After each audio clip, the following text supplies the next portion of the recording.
This meeting will come to order. Good morning, everyone. This is the subcommittee hearing on Senate File 481, an act relating to the enforcement of immigration laws and providing penalties and remedies, including the denial of state funds to certain entities. If there's a show of hands of someone who would like to speak, we'll go ahead and get started. This is going to be a segue to racial profiling that I, myself, as a citizen face because of the color of my skin.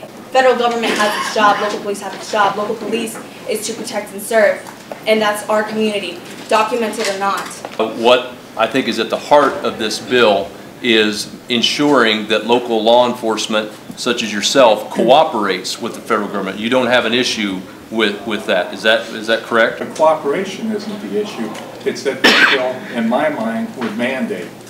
And I tell you, that's opening a crack in the door that hasn't been opened before. I do trust the police, and I feel like if this bill passes, that trust is going to be taken away one more time, and not just from me, but from me and my family, but from other families like me. Please do not take that basic level of protection away from people like me. It's a basic level of protection. It's a basic human right. Please do not take that away from us.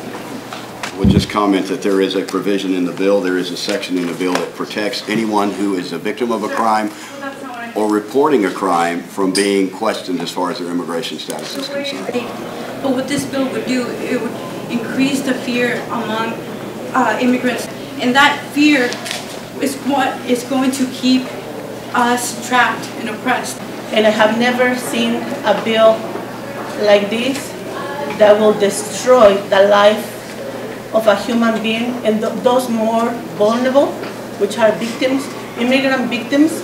This bill not just tell you do not call the police. This bill will tell victims, die and stay, do not call, you will die. I have seen more than one victim, immigrant victim, die because of a violent crime. I have encouraged victims for more than 10 years to contact the police, to cooperate with the police, to be safe. I encourage women to be powerful, to take action, to be part of this community, to contribute to this community in many different ways. And you know what? I have seen it. I have seen so many victims become powerful, become safety, take care of their children, and this bill will destroy their life. I urge you to look inside your heart. What is this bill is going to do to human beings who have the right to be saved, but to protect those most vulnerable, give them the right of justice, and to go forward to protect them. Thank you. I'm just a small town Iowa police chief, and maybe I'm just too simple to understand, but I'm not sure what kind of problem we're trying to solve with this legislation. I oppose Senate File 481. I think we're trying to solve a problem that does not exist in Iowa. I'm not aware of any communities in Iowa that do not cooperate with the federal government or their federal law enforcement partners. What I'm concerned about with this type of discussion and this type of legislation is that it actually works to diminish public safety in our communities. I think we would all agree in this room that we want our local law enforcement to build positive relationships with all segments of the communities that they serve. And these types of discussions and the rhetoric that goes along with these types of discussions ends up making my job much more difficult. Legislation such as this serves to cause people to go back into the shadows, and it also causes people to not cooperate with law enforcement at many levels. The legislation here, Senate File 481, as you've read it, looked at it, do you believe this would help or hinder your ability and your solvability rate for your crimes within your community? This would hinder my ability to do my job effectively in Marshalltown. January 2016, President Trump was in Cedar Falls, and he likened Syrian refugees to snakes. It caught my attention because as a Jew, I've been likened to a rat. And this is dehumanizing. Dehumanizing is part of a scapegoating campaign. Now, this bill will not address crime, but it will advance scapegoating on immigrants. So I ask you, I implore you to think very carefully how you vote on this bill. It is a very slippery slope. And I'm a second-generation Jew, American Jew.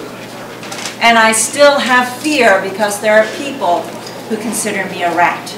I wanted you to know that the bar has looked at this. We have a government law section, and there are real significant concerns about the constitutionality of this bill. People far smarter than me on the Constitution have looked at it, and there are great concerns about creating civil liability. We work well with our communities, and we can only fight crime by working with those folks that we live with. We can't do it alone. They are our eyes, they are our ears, and they're a force multiplier for us. When something bad happens, they step forward and they talk to us. This bill, and I will tell you too that I serve on the Iowa Police Chiefs Association Executive Board, and both Iowa City and Iowa Police Chiefs are registered against this bill. But I will tell you that it will create problems in our communities if we don't have the latitude to get the job done. We've increased the communication with our immigrant community. They're working with us, and they're not afraid to step forward and talk to us and report violent crimes or any crimes. That's been successful. Because I'm asking you this because I saw your interview in KCCI telling the press that you support this bill because you wanted to keep Iowa safe from crime. So that's your argument. But where are the statistics that says that undocumented people are doing the crime?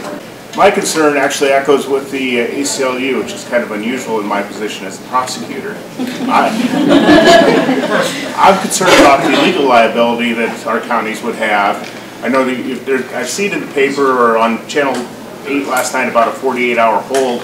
Without paperwork, without a warrant from the federal government, there still isn't a reason to hold somebody for 48 hours once they've been released. And with that, again, your belief is that if we hold somebody unconstitutionally against their rights and there's no probable cause, that our county, our cities can be sued liably because of that. Is that correct? That's correct. It'd be just like somebody arresting the representative here. If I don't have a reason to hold him, he's going to file suit. My name is Monica Reyes, and I am a beneficiary of the DACA program, which is Deferred Action for Childhood Arrivals. Right now, I'm able to work legally and also protected from deportation through this program, which is actually in limbo right now. And I'm here to say that as a survivor of a household of domestic violence, this sort of bill and legislation would hinder a lot of the great work that has been done by law enforcement and community members to build positive relationships between the immigrant community and law enforcement. The reason my mom was able to come forward and stand up to her oppressor and her abuser was because she had a great relationship with the chief of police and the sheriff in New Hampton, Iowa, which is a small rural community in northeast Iowa. And there is no data that supports arguments that undocumented immigrants have a higher rate of causing transit deaths or higher rates of crime. There is data, though, that shows that immigrants have a negative correlation with crime. That is, immigrant families are positively correlated with safer communities. There is also data supporting that community involvement improves safety. We believe what is logical, that access to driver's licenses for all Iowans and programs like the Latino Citizens Academy, making meaningful connections between families and local police, which I actually graduated from in 2017, are true solutions to creating safer roads and safer communities for all Iowans. It is in the best interest of our state to allow immigrants access to driver's license for safer roads and for safer communities instead of programs and legislation like this. One of the things that I asked myself, one, who or what entity brought that legislation forward? What was the purpose for that legislation? What is hoped to achieve with that legislation? What input was sought from those impacted about that legislation in drafting or creating that legislation? And does the legislation then meet the desired outcome of what we're trying to accomplish with regards to that specific piece of legislation? Based on the comments made here, are we a solution looking for a problem? I couldn't find anyone here from an agency, city, League of Cities, anyone saying that they've sought out this to make their community safer because they see this as an issue. I appreciate the concerns expressed related to the idea that this legislation would make our communities less safe by engendering fear. The argument, I believe, however, is flawed on a number of levels. This legislation will change nothing in the overwhelming majority of our communities because they are already cooperating with federal authorities. Additionally, individuals who are not here legally will always, to some degree, live with doubt and fear because they are aware that they are not here legally. This can only change by applying the rule of law, not abandoning it. We will never get control of immigration and our borders if we continue to allow sanctuaries where those crossing the border illegally feel they can find safe haven from our laws and courts of justice. Sanctuary cities place the interests of illegal immigrants ahead of that of their own citizens. The safety of Iowans and our immigrant population is best served by enforcing the rule of law. This is why the Senate passed this bill with 4 Democrats joining in support. This bill will be moved to the full committee for consideration. Thank you for coming. Inhumane. Shame on you. Inhumane. Shame on you. Shame. Legalized profiling. I urge you to look inside your heart. What is this bill is going to do to human beings who have the right to be saved, but to protect those most vulnerable, give them the right of justice and to go forward to protect them. Thank you.